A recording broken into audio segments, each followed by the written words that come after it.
അതിനുമപ്പുറമായിട്ടുള്ള ഒരു ജനവിരുദ്ധ വികാരം അല്ലെങ്കിൽ സർക്കാർ വിരുദ്ധ വികാരം, ജനങ്ങളുടെ ഇടയിൽ ഒരു സർക്കാർ വിരുദ്ധ വികാരം ഉണ്ടായിരുന്നു. ആ സർക്കാർ വിരുദ്ധ വികാരമൊക്കെ തന്നെ വോട്ടായി മാറിയിട്ടുണ്ട് എന്നുള്ളതാണ് ഞങ്ങൾ പ്രതീക്ഷിക്കുന്നത്. അതുകൊണ്ട് കംഫർട്ടബിളാണ്, യാതൊരു കുഴപ്പമില്ല. ഫലം വരാൻ മണിക്കൂറുകൾ മാത്രം ബാക്കി നിൽക്കെ ആറന്മുള UDF സ്ഥാനാർത്ഥി അബിൻ വർക്കിയാണ് നമ്മളോടൊപ്പമുള്ളത്.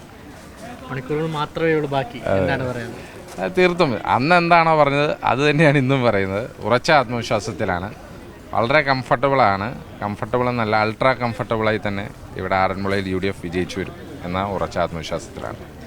ആറന്മുളയെ സംബന്ധിച്ച് UDFന് വലിയ തരത്തിലുള്ള വോട്ട് ബാങ്കുള്ള ഒരു നിയോജകമണ്ഡലം. പക്ഷേ കഴിഞ്ഞ കാലഘട്ടങ്ങളിൽ സ്ഥാനാർത്ഥികൾ തോക്കുന്ന ഒരു സാഹചര്യം ഉണ്ടായി.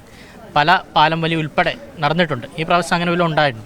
അല്ല, അങ്ങനെ അതൊക്കെ ഒരു കഴിഞ്ഞ തവണത്തെയൊക്കെ സാഹചര്യം വ്യത്യസ്തമായിരുന്നു. ഈ തവണ വളരെ കൃത്യമായി ഐക്യജനാധിപത്യ മുന്നണിയുടെ പ്രവർത്തനം മുന്നോട്ട് പോയിട്ടുണ്ട്. അതുകൊണ്ട് തന്നെ ഞങ്ങൾ പാർലമെൻറ്റ് തെരഞ്ഞെടുപ്പിൽ ഒരു പാറ്റേൺ ഉണ്ടായിരുന്നു, അല്ലെങ്കിൽ ലോക്കൽ ബോഡി ഇലക്ഷനിൽ ഒരു പാറ്റേൺ ഉണ്ടായിരുന്നു.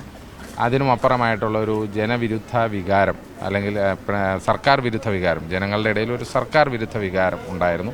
ആ സർക്കാർ വിരുദ്ധ വികാരമൊക്കെ തന്നെ വോട്ടായി മാറിയിട്ടുണ്ട് എന്നുള്ളതാണ് ഞങ്ങൾ പ്രതീക്ഷിക്കുന്നത്. അതുകൊണ്ട് കംഫർട്ടബിളാണ്, യാതൊരു കുഴപ്പമില്ല. കഴിഞ്ഞ പ്രാവശ്യങ്ങളിൽ വീണ ജോർജിന് ഓർത്തഡോക്സ് വോട്ടുകൾ വലിയ തരത്തിൽ സപ്പോർട്ട് ചെയ്തിരുന്നു. പക്ഷേ ഈ പ്രാവശ്യം മെത്രാപ്പൊലീത്തമാർ ഉൾപ്പെടെ പറഞ്ഞത് രണ്ടും സഭയുടെ മക്കളെന്നാണ്. അങ്ങനെ ഏതെങ്കിലും ഒരു വോട്ട് എന്നുള്ളതല്ല, പ്രത്യേകിച്ച് ഒരു തെരഞ്ഞെടുപ്പിൽ നിൽക്കുമ്പോൾ എല്ലാ വോട്ടുകളും നമുക്ക് ലഭിക്കണം എന്നുള്ളതാണ്. അത് ഇപ്പോൾ ഞാൻ ഓർത്തഡോക്സ് സഭയിൽ പെടുന്ന ഒരാൾ തന്നെയാണ്. അപ്പം വോട്ടുകൾ എല്ലായിടത്തു നിന്നും അത് ലഭിക്കണം എന്നുള്ളത് തന്നെയായിരുന്നു ഞങ്ങളുടെ താല്പര്യം. അതിനനുസരിച്ചുള്ള പ്രവർത്തനങ്ങളാണ് നടത്തിയത്. അപ്പോൾ അതൊക്കെ വിജയത്തിൽ വന്നിട്ടുണ്ട് എന്നുള്ളതാണ് ഞങ്ങൾ വിശ്വസിക്കുന്നത്.